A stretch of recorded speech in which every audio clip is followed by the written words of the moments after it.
Canada has failed to impose sanctions on Israel. They have failed to impose two-way arms embargo. Egyptian authorities, their actions were very disappointing. There is no other community, there is no other people in the world who are in more need than the people of Gaza. Were you expecting to break the siege? To be honest, not really. I have never seen anything like that in my life. And I think if the governments do not act, then this is going to spill over. I faced difficulties. My passport was confiscated there in Egypt. Assalamu alaikum. I am Ahmed Ramadan from Muslim Network TV, and this is GTA Muslims Today. Today, I have the pleasure of speaking with one of the most bravest people that I have met. Sorry, Mais, but Brother Ibrahim Baig, he's really done something incredible, and we're here to talk to him about it. Assalamu alaikum, Brother Ibrahim. Thank you so much for having me here. Oh, my pleasure, my pleasure. So my first question is just in a general way. How was your, you went to the global march to Gaza. Before we get into the specifics, how was your experience? My experience was truly remarkable, and meeting people from all over the world coming together for a single cause for humanity where people are being besieged was truly inspirational. I met people from all ages, up to 80 years or old, who cared for this cause. So it was inspirational, and it was also very remarkable experience as well. So what were you trying to accomplish with this global march to Gaza? I know people participated from over 50 countries on this global march. Let us know, what were you trying to accomplish? Yeah, the first and foremost aim was to call the attention of the world to what is happening in Gaza.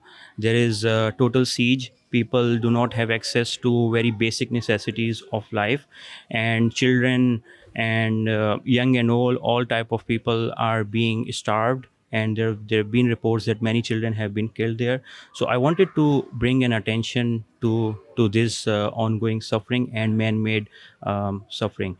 And also with regards to the siege, there have been like more than 600 people have been killed until now, trying to seek aid for to meet their basic necessities and to meet the needs for their hunger.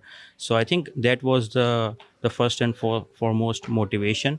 Another thing was to bring attention to the Canadian government's complicity in this, because we as a community have come together. We have done a lot. We have written petitions. We have taken this up into Parliament.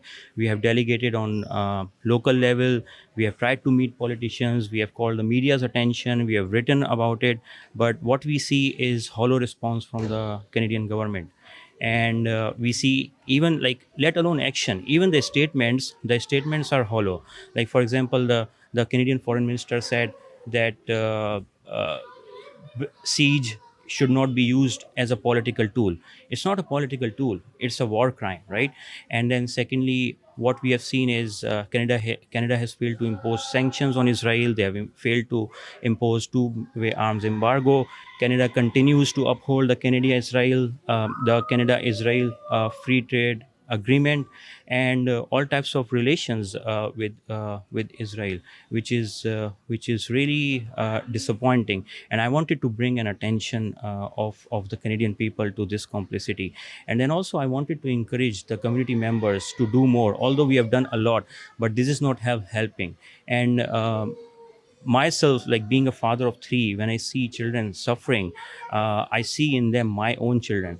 And our religion also compels us to act for the suffering humanity, to help people, those who are in need. And I think there is no other community, there is no other people in the world who are in more need than the people of Gaza. So I think all these things motivated me to take part into this march.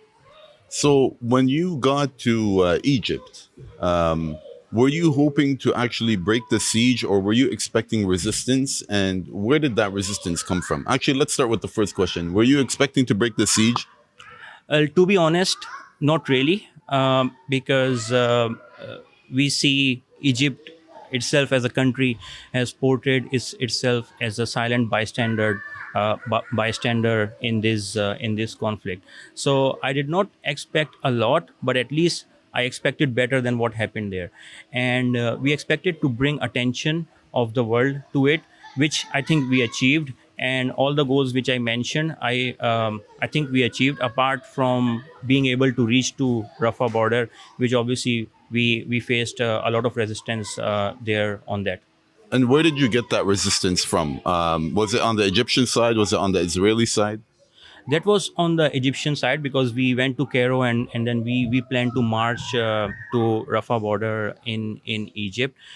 Egyptian people, to be honest, were very good. They were very hospitable, they were very friendly, although like they did not know the purpose for which I was there, like when I met local people there.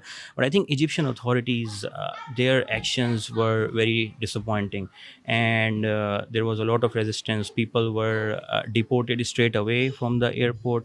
People were held up from their hotels. They were detained, and there were people who were marching to Rafah, who were held up, detained. Their passports were withheld at different locations. So at each and every checkpoint, we had our numbers diminished. Although like we had thousands of people there from around maybe 50 to 80 countries of all ages, religions, colors, backgrounds.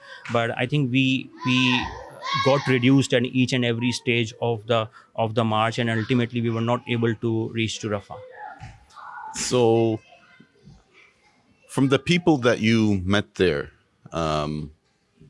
what can you tell me about the kinds of people that you interacted with? How was just that experience alone of meeting people from so many different countries, all unified on the same issue, doing the same thing, which is marching to Gaza, and from all these countries realizing that there is war crimes, there's a genocide happening. They've all come together for that.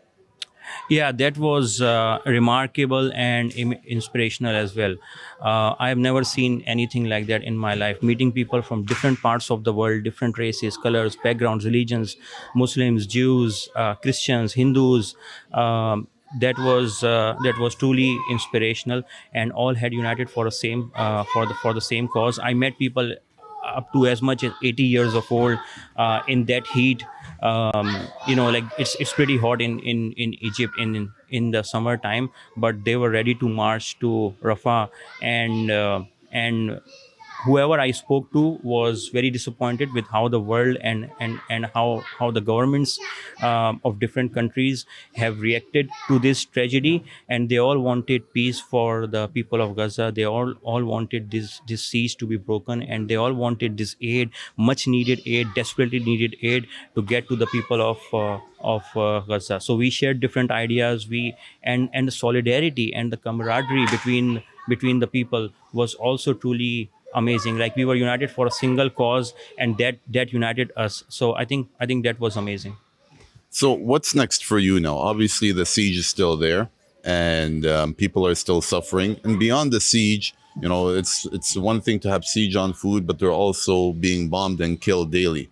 So, for you personally, what is your next step? What are you looking forward to next?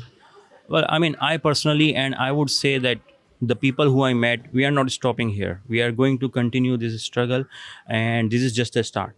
So there have been some other initiatives internationally as well. There is one initiative called Thousand Medlines to Gaza, where they are planning to send 1,000 ships to at least symbolically break this siege. And there have been other initiatives internationally as well. I've been in touch with local and as well as international organizers, and we have formed sort of good working relationship. So I think this is going to continue, and this also sends a message that there is an growing unease within the world community with what is happening in Gaza, with how people are being bombed, tents are being bombed, and then killed on a daily basis. So the world community, although the governments have been silent, but the world community, the unease and how unsettled they are, that is increasing day by day. And I think if the governments do not act, then this is going to spill over in terms of protests, in terms of yeah, every democratic measures that people can take. They are going to take those. And I've seen that, I've observed that, and I felt that when I visited the global march to Gaza as well. You must have known that you've pretty much put your life on the line to go on this trip. It could have been very possible that you made it to the Israeli border and things could have gone very wrong. So you were actually really brave in putting yourself through that. Yeah, definitely. I mean, I would not say I'm brave, but I would just say that I had to act. I had to do something.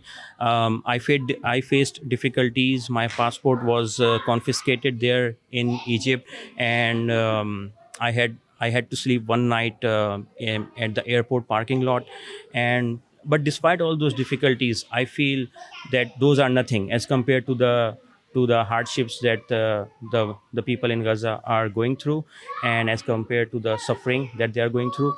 So I think yeah, we need to act more, and I am happy that I went there, but I will continue working more, inshallah.